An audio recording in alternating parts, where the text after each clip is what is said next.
Hey guys, Alex and Dad from 7th Hour Films back again with Doctor Who. Last time around we had The Girl Who Waited. What was that one about? So, can't remember where they went. Some planet where they were supposed to be somewhere else, I think. But once you got there, there was a one-day plague, and by that it meant that once you caught it, you'd be dead in a day. So they had a way, the planet had figured out a way with these robots and other things to have a time stream that if you went one way, you could literally live for years and years and years, although it was only a single day in the time stream. So Amy, unfortunately, went one way and the Doctor and Rory went the other way. And so we had kind of a reversal of when Rory had to wait thousands of years as the last Centurion before Amy woke up. And so Amy waited like 35 years. And the Doctor and Rory never came for her. She got very bitter, and she was a warrior defeating all the crazy robots.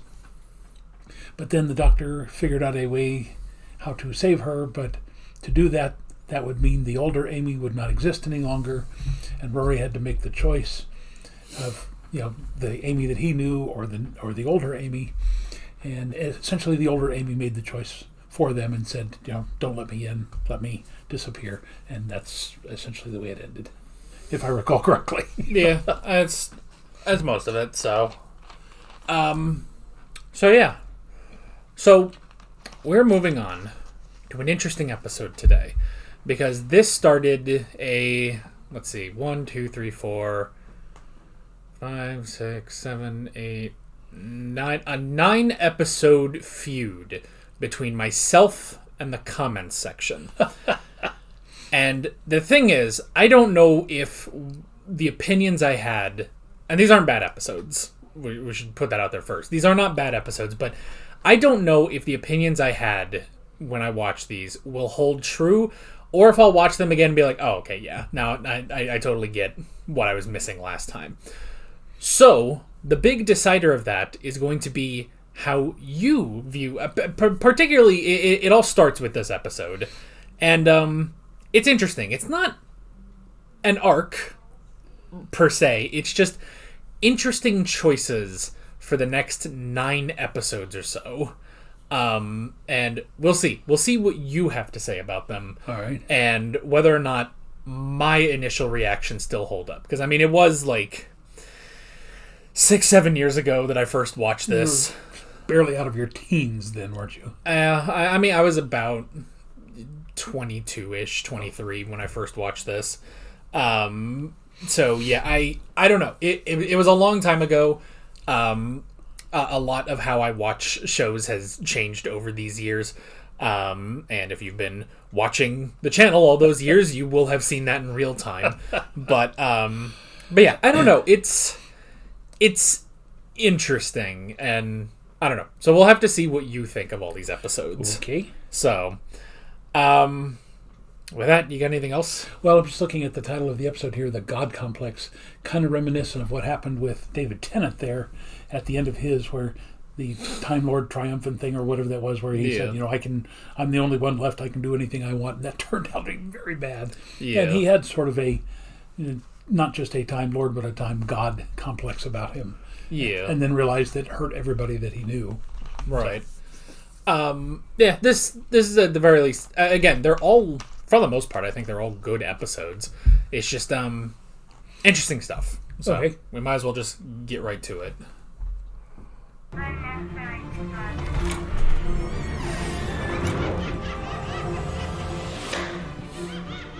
Hey. My name is Lucy Hayward, and I'm the last one left.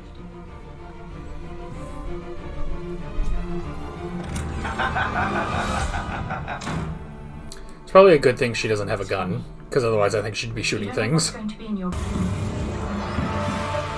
Oh!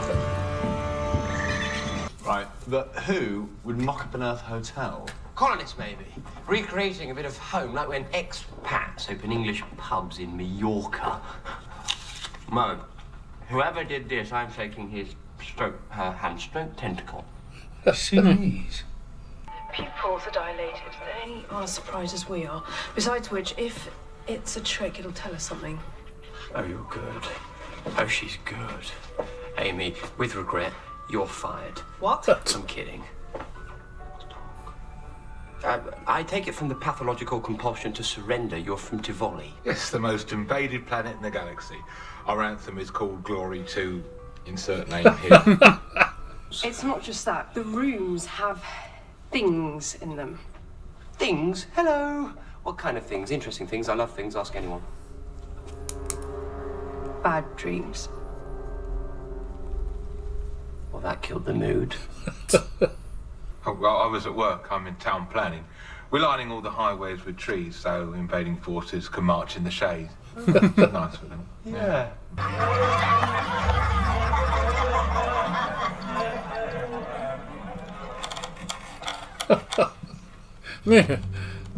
That's very creepy. Gottle gear. That's how ventriloquists have to say bottle of beer. Because you can't move your lips on bottle, so it has to be bottle of gear. He'll be here soon. Right, good talk. Can we do something about him?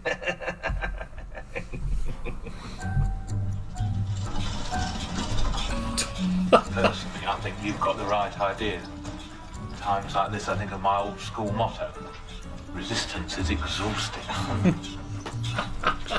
I've worked out where we are. Norway. Norway?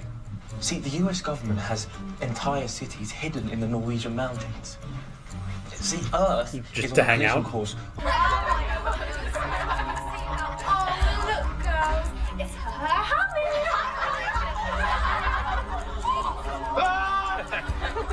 What's loser in Klingon? Praise him. This is just some messed up CIA stuff. I'm telling you. You're right. Keep telling yourself that it's a CIA thing. Nothing more. Stick with Rory. He was a loser too.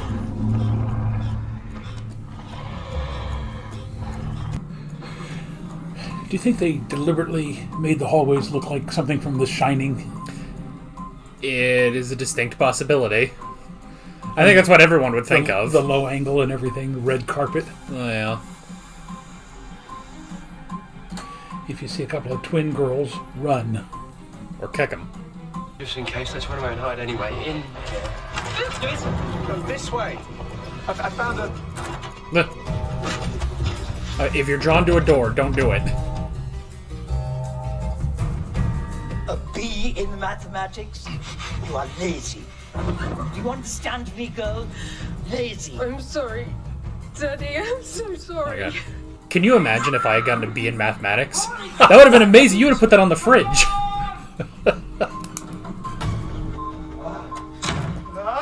Yeah.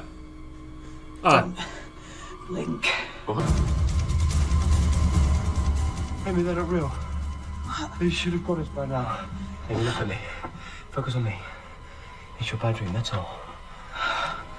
Kind of makes sense that that's her bad dream. For us.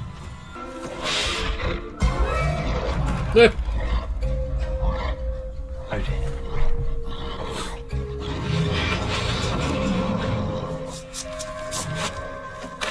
Oh no, magic ropes. Every time the doctor gets pally with someone, I have this overwhelming urge to notify their next of kin. Sorry. Last time I said something like that, you hit me with your shoe. And you literally had to sit down and unlace it first. What exactly happened to him? He died. You are a medical doctor, aren't you? You haven't just got a degree in cheese making or something. Well, yes, both actually. Look, it's no more ridiculous than Howie's CIA theory or mine. Which is? This is Jahannam. You're a Muslim. Don't be frightened. You think this is hell? The whole 80s hotel thing took me by surprise, though. And all these fears and phobias wandering about, most are completely unconnected. Motels have a sense of humor. You ever watch Bill and Ted? I just saw mine. It was a gorilla from a book I'd read as a kid. I mean, it was a gorilla from an episode of SpongeBob, I know that. It's obviously chosen Howard as its next course. Now, and tragic though that is, this is no time for sentiment. I'm saying if it were to find him, it may be satisfied and let the rest of us go. All I want to do is go home and be conquered and oppressed. Is that too much to ask? It's okay, I'll stay. Finally, he has a weapon. Into me now. I want him to know my devotion. Beelzebub.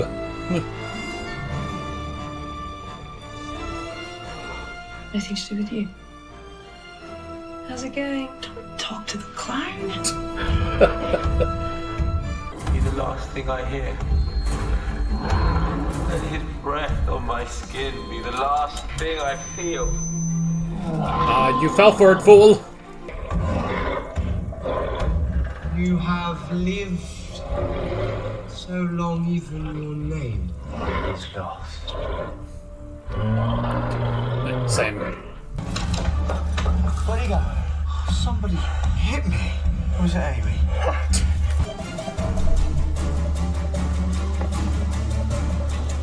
Oh no, his glasses. Laura, you're right. He can't see without his glasses.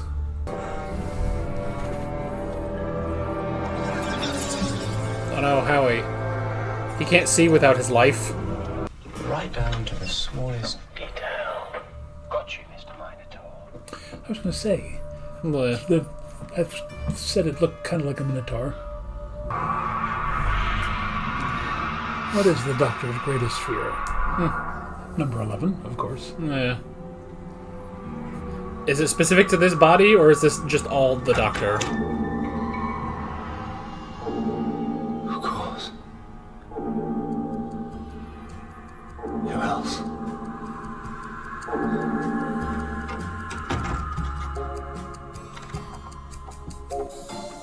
Eh. He already knew his greatest fear. We'll pick back up on that later. Some other day. I'm at peace. I'm gonna hang up. No, Rita! Goodbye, Doctor. Rita! Thank you for trying. Rita, please! Please!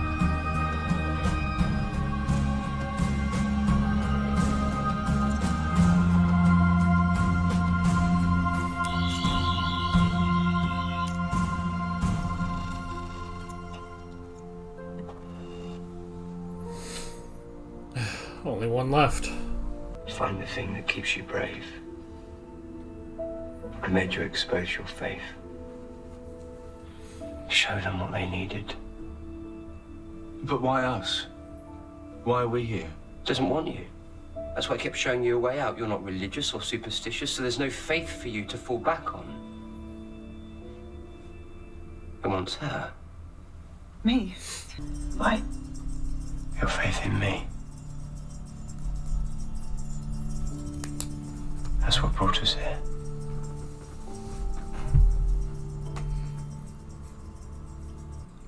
Yeah, Rory doesn't have any of that. But why do they...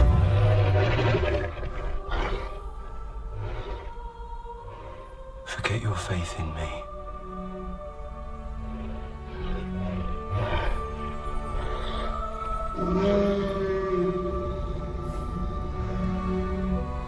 She had to. I took you with me because She had to go I was back at vain. some point.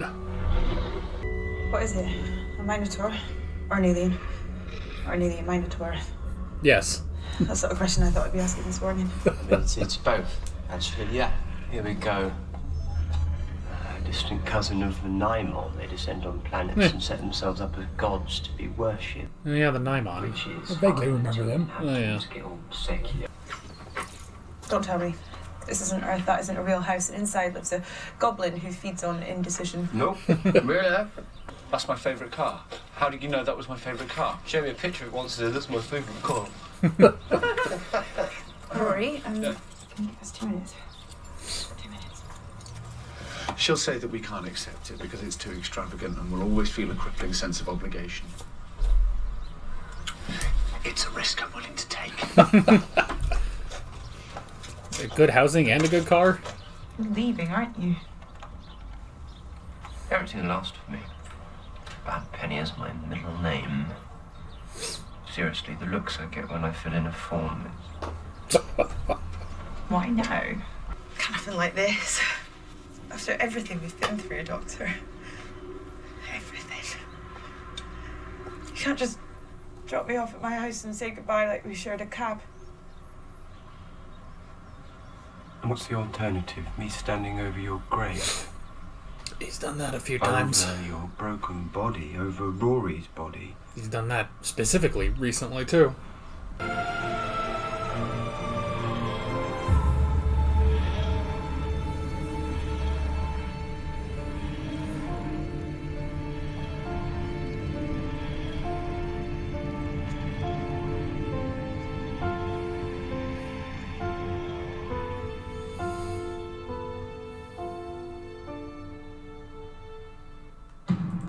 Alrighty. Well, that's very sad. Interesting, though, that, like I said, when I first saw the hooves and then the horns and everything, I thought, looks like a minotaur, but no, it couldn't possibly be that. It turns out that it was. Well, that assumes that the minotaur with, Theseus and Ariadne, can't remember her real name, was probably one of these people, too. It's very interesting. And again, it's really less about that story and the fact that he's beginning to understand that he's very dangerous to his companions. I mean, that was pointed out to him. But it's finally, he's saying, I can't do this again. So leaving them theoretically safe for the moment, but, who knows? It's a follow-up on the Tennant era, everything that happened with Rose, honestly everything that happened with Martha, even though she still has a life, just everything that traumatized her and her family, and then especially everything that happened with Donna. Yeah. So it's all of that, just coming to a head again. So it's an interesting thing. Now you can take a guess that there are 2 more episodes in this season, including what has to be the wrap-up to the whole Impossible Astronaut storyline. So you could take an educated guess as to whether or not Amy and Rory will be involved in that. But this is an interesting string of episodes that we have now. It's not really an arc, but it kind of is the Amy and Rory try to leave Doctor Who arc. Yeah. And it's something. Because it does definitely feel like that is it, He let them go because he can't do this, and now we need to move on. And well, I will say, in the episode, it started to feel like he was thinking that Rita was somebody that he could really enjoy traveling with, but then, of course, she died, gave herself up. So, we've seen that before. We've seen hints of people saying, like us, we're saying, oh, that person would make a great companion, and then they didn't, or, hey, and then suddenly they are. So, I kind of thought it was drifting that way, but then it turned out it was just he was going to have to leave them because he's very worried for them. Yeah. Well, and especially, too, even just this season, you can see how much their lives have been messed up. Even, we had an entire first season of Rory dying like 5 times, becoming a Centurion, everything that happened with Amy, the destruction of the universe, and then technically none of that actually happened because they had to restart all of time, basically. So there's already all that stuff that happened but didn't happen. Then you have season 6, which, gives us the whole thing with Amy being the Flesh and, being pregnant with Melody, which is taken by this weird religious order in space that wants to kill the Doctor. And then even when, they find Melody, it's their childhood friend who grew up with them, and then she regenerates into River Song. She tries killing Hitler, that doesn't work, and, nearly kills the Doctor, and it's all this weird, wacky stuff going on. So yeah, it's just like this, it's too much. At some point, it's not gonna work. And this episode basically challenges that, where it's like, the Doctor can't always save the day. And that's literally how he saves the day at the end, is not saving the day. So, and I think it is a good, it is a good sort of parallel that they do set up Rita, and she is like, well, she could be a companion, that could be interesting, and it's like, well, Amy and Rory, they've been here for 2 seasons, maybe we could kind of set something up. But then Rita dies because the Doctor cannot save her, and that just puts it in his head, this is too dangerous for anyone. That could have been Amy. Very quickly, that could have been Amy. So, I do like the distinction. It could not have been Rory. Rory was fine. He has no beliefs in anything. Not the Doctor. Not God. Not nothing. He just is. So, no. Kind of interesting when we go through the first 4 Doctors. I don't think there was ever any thought that the companions had to be let go of because they were constantly in danger. Yes. Ian and Barbara finally returned home simply because they wanted to. They weren't in any real danger. Susan left on her own. Ben and Polly never really, I don't think, were true companions. Oh, yeah. And then you get into, now, Jamie and Zoe had to have their minds wiped or their memories wiped because of the Doctor's punishment. Joe Grant left. Sarah Jane was dropped off. Yeah. Now, the 4th Doctor dropped her off, but it wasn't out of any sense of danger to her. He just said, I can't take you with me because I have to go back to Gallifrey. Yeah. So it's only when you really start to get into the 5th Doctor where you begin to see maybe there's some danger there, but he never deliberately drops anybody off and says, I can't do this. Yeah. Adric, tries to save the Doctor and dies doing it. Nyssa decides to stay back on the plague planet because she thinks she can do some good. Yeah. Tegan is definitely the one where it's like, he doesn't own up to it, but it's that thing. Well, initially, I guess. How did Tegan leave the second time? She left twice. Yeah, but she left because she said, I can't take this anymore. I can't. Yeah.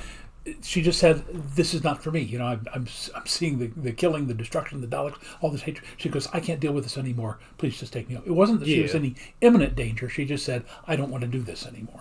Which was also, the other closest would have been Stephen, because he was also, the first time he left was kind of the same way. And the Doctor was basically left by himself at the end of, I think it was the end of the Daleks' master plan. And he was just kind of like, well, they've all gone and done their own things, and maybe I'm not doing this right for, Stephen might have had a point. And then it gets entirely upended, literally 5 seconds later when he comes back, and then you have Dodo, and that's just a whole mess after that, but whatever. But yeah, it's definitely, I mean, it's kind of twofold with modern Doctor Who, where on the one hand you have the very dramatic companion exits, and you also have the very dramatic Doctor exits. And that is a slight bit of criticism that classic fans have had against modern Doctor Who, is that, back in the day, the Doctor just died one day, Like, sometimes there would be something, but, he would just kind of die. There was no big speeches. There was no big thing. We don't have an entire, 20-minute sequence of David Tennant going back to all his old companions and saving them before he finally explodes inside the TARDIS and goes crashing to the Earth. So it's... And I understand that. I understand it from both sides, because on the one hand, it does make sense, and it helps all of the Doctors feel like they are the same person when they conk out, regenerate, get back up. Kind of weird still, but they're still them. Versus, on the other hand, I do understand giving these actors a big moment, and it's the same with the companions, where it's like, we had to have such a dramatic ending for Rose, then we had, a somewhat dramatic ending for Martha. You at least understand why she left, and then such a sad, depressing end to Donna, and now it's going through, and so it's like, well, we don't really want to do that with Amy and Rory, but it's tricky, because it also sort of, this episode now makes it feel like, it's almost a reversal of like, well, we could have the really dramatic ending, or we could have the almost unsatisfying ending that still makes sense in character for them, especially for the Doctor at this point. And I was going to say, now, We left out Vicky, who became Cressida. Is that right? And then Victoria, who got dropped off with the 20th Century Family. Yeah. It wasn't until Perry, really. Now, didn't Perry originally, we thought Perry died, but then later on we found out that she had married the warrior. Yeah, she died, but like, because that was in the middle of the trial of the Time Lord. So she had died, but I think like the Time Lord saved her from, or something happened where they saved her from like being possessed or something, and then they were just like, she married the Warrior King, and it was like, okay, that's a interesting fate for Perry. Poor Perry, who didn't deserve any of what she had in her run. Yeah. And then there was Mel, who I don't remember exactly what, she dropped off with no problem. She left with Sabalom Glitz. That was it. She just went off on an adventure with him instead of the Doctor. And then Ace, of course, survived because she went on with the Doctor saying, we're off on another great adventure. And that was it. The most, I think they will talk about it later, that technically I think the Doctor and Ace just kind of, they went separate ways, but it wasn't a great, like, it was kind of a falling out between the two of them that ended up separating them before the Seventh Doctor regenerates. So yeah, it's, I don't know, it's interesting, and the problem is we're going to have this conversation 2 more times in modern Doctor Who, at least 2, and then after that will be interesting for different reasons. But we've got, this is a constant topic, especially through the rest of the Moffat era, which is, after this is the next 4 seasons that we still have to go through. But I don't know, it's strange, but I don't know. I mean, we're also just going to keep talking about this for the next few, for 2 months. We're going to be talking about specifically Amy and Rory. So it's a complicated thing. Yeah. But now, were you again gaslighting me because I was telling Alex just before we started that the screensaver for these 4 or 5 episodes was the Weeping Angels, and he said he didn't remember the Weeping Angels, and then they popped up right there in one of the rooms. I genuinely did not remember that. Okay. Because it is just a brief moment. Yeah, and they weren't actually the angels. They were fake. It was the fear of Gibbous, which is interesting that's his greatest fear. I guess because technically they don't conquer you. They don't even really technically kill you, because they send you back in time to just live out a life. So by that point, it's like, I guess that kind of makes sense that they don't do to him what he traditionally hopes for, is to be conquered and oppressed, or eventually murdered by some sort of imperial force, which is an interesting idea for an alien. We live to grovel. Yeah. He looked like a Who from the Jim Carrey Grinch. It was very weird, but and speaking of the Jim Carrey Grinch, I'd rather not. But super. Yeah, I was just gonna say super late Merry Christmas. I mean, we're just in the middle of January, but obviously Christmas was recently. I saw a lot of people, because I think it was the 25th anniversary of Jim Carrey's Grinch. I saw a lot of people saying how amazing it is, and I just wanted to come on here and say it is absolute dog water, and he believes that too. So it is an abomination. It's pretty bad. It's pretty bad. I wouldn't. I'm gonna say it's not Jim Carrey's fault, because he probably could have played that very, very well. It's just the script is horrific. It looks ugly too. Like, it looks so bad as a movie, and it's just absolutely terrible. And as for the Benedict Cumberbatch one, it's fine. I don't know that I've seen that one. We did. We watched that one. It's the animated one, the CG animated one, and it was okay. It kind of has the same problem of taking a 20-page picture book and stretching it to 90 minutes, but it's okay. It's just kind of dumb. Very clearly from the people that made the Minions. So, anyway, I know you didn't ask for that, but there's our opinion on that. So, I guess other than that, I guess we also have the lingering question of what did the Doctor see in his room? I don't fully remember. I remember that comes back later, that they reference that at some point.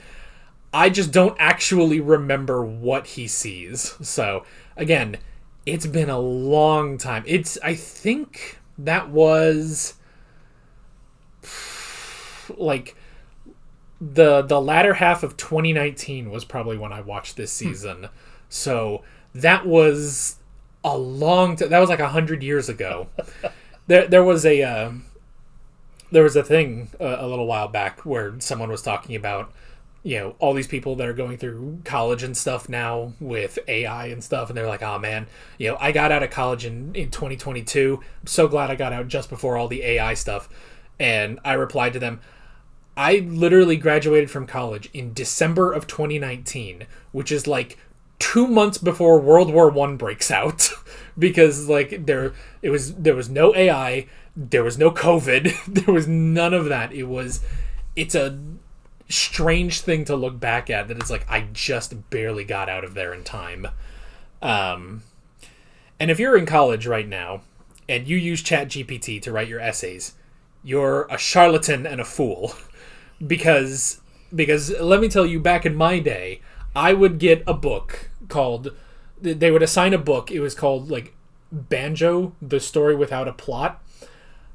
And let me tell you, even though you're not the best person to talk to this about, let me tell you how little I read of that and how greatly I BS'd a paper without ChatGPT. I'm proud and not proud of that. So, but I have the degree to show for it. And it's better than, you know, people that use AI and stuff. Anyway, I don't know where I'm going with anything anymore. So, I've just gone on 2 tangents of my own accord. I don't know where they came from anymore. So, you got anything else? Well, I was just going to little tangent there. I've actually been using AI. I'm trying to put my Oklahoma history course online, so I've been going back through everything I've done over the 10 years that I taught it. And like there are certain pictures that I've got there that are very fuzzy because, you know, they're 100 years old or more. And all I've done is I've put that on AI and said, can you sharpen this? Can you focus this? And the pictures that I've done for that have come out very well. So I can understand why people would use it. I do not understand why they would use it to write an essay. That makes no sense whatsoever. Yeah, that's not a bad way of doing it. I mean, it's like the was it the Beatles songs recently where it's like, oh, we had these old songs of John Lennon, but they used AI to clean up the audio to make it a bit better and actually release them. And it's like, that's good. That's an actual use. There are actual uses for AI, especially I know like in medical fields and science and stuff. There's a lot of great things that you can use AI for. The problem is they just want to put AI on Disney Plus so you can make your own Disney shows. That's a genuine thing that's going to happen, apparently. Disney's invested like $2 billion in OpenAI, and that's not good. So there are uses for AI, but that is not one of them. And yeah, writing out an entire essay is not one of them.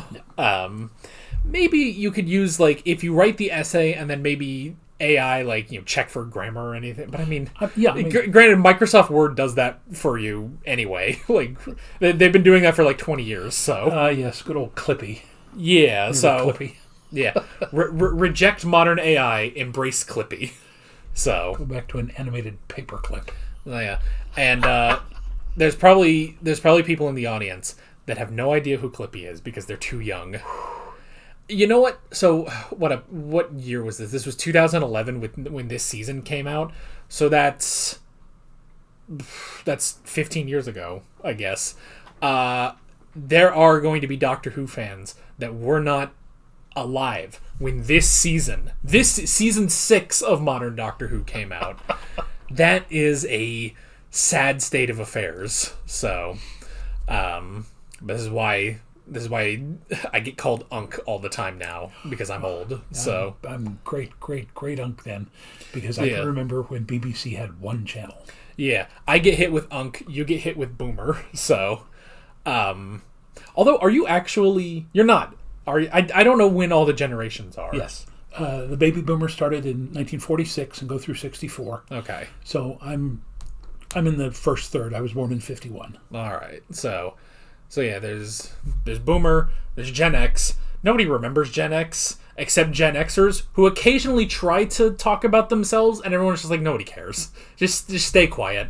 Then there's the millennials, and then, unfortunately, like I have said multiple times, in the past 5 years, they have just decided that Gen Z starts at 1997, specifically. So and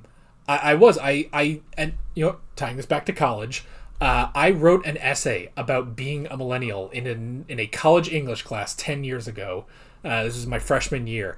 And 10 years ago, I was a millennial. And now I'm not, all of a sudden. And it is infuriating. So, well, I've always said that the dates are not as important as the mindset. My older brother, 3.5 years older than me, was a boomer, theoretically, because he was born in 49. No, 48. Yeah, 48. But he and I were totally different generations. You know, when he got out of high school, never even thought of going to college. I mean, not that he could have gotten in. He wasn't the greatest student in the world. But he was one of those guys that said, you know, I'm either going to go into the armed services or I'm going to be an auto mechanic. You know, he was a guy who worked with his hands. That was it. Oh, yeah. Literally from the time I was in 6th grade, I knew I was going to go to college. I didn't know how, but that was what I was working for. I was going to go to college. So, you know, he liked the 50s music. I liked the 60s music. You know, 3 years apart. We're both born. Well, you know, it was a weird dichotomy between the two of us, and one of the reasons why I think he and I never got along, even after we left home. I rarely had anything to do with him because he was just, you know, we had nothing in common. Yeah. On the contrast, my brother is 7 years older than me, which is an even bigger gap, but I relate more to millennials than I do to Gen Z. Because, I mean, again, it's like Gen Z was just not a thing when I was growing up. You know, it was just the young people. That's just what I was a part of at the time. And I think that is slightly a mindset that some people still have, because I will see, like, you know, either Gen Xers or boomers that complain about, oh, you know, these kids in Gen Z, they don't understand stuff. And it's like, Gen Z at max right now is 29. You know, if we're starting with 1997, we are not really we are pushing 30 now. You know, what you're complaining about is Gen Alpha, and these names are stupid. Now that we have, you know, boomers, then Gen X, it's like, okay, that works. Millennials, they'd be Gen Y. Then we just decided it'd be Gen Z, and now it's like, well, we're already out of the alphabet, so now what do we do? It's like, well, I guess it's Gen Alpha. And then Gen Beta, those poor saps. That's like the saddest thing I've ever seen. So now, you had friends in, you know, elementary school, middle school, and high school, but the biggest influence, the biggest friendship you've had in your entire life has been your brother. Yeah, so it's I guess it's the difference of there is a cutoff point with Gen Z, and I believe how I would describe it is, if you're a Gen Z, were you raised on the iPhone or were you raised on the Nintendo DS? Because if you were on the DS, then you're old, like me. If you were raised on the iPhone, I'm sorry. No one should be raised on an iPhone. You should all be raised on a Nintendo DS. So, but moving on. Next time. Yeah, none of what we've said for the past 5 minutes or so has had anything to do with this episode. But that's fine. Maybe we'll have an episode that's over a half hour long this time. Ooh. So they have been getting a little shorter in the recent weeks. So next time, what's it called? Closing time, I think. Okay. So this is the penultimate episode of the season. Strangely enough, we are not getting a 2-part finale this time around. So next episode is just going to be its own episode, and then we'll have the finale and then the Christmas special. So that is basically it. With all of that being said, we're Alex and Dad from 7th Hour Films, and we will see you guys next time. Take care. Alright guys, thanks for watching this video. There's a bunch of links on screen if you want to go click around any of those.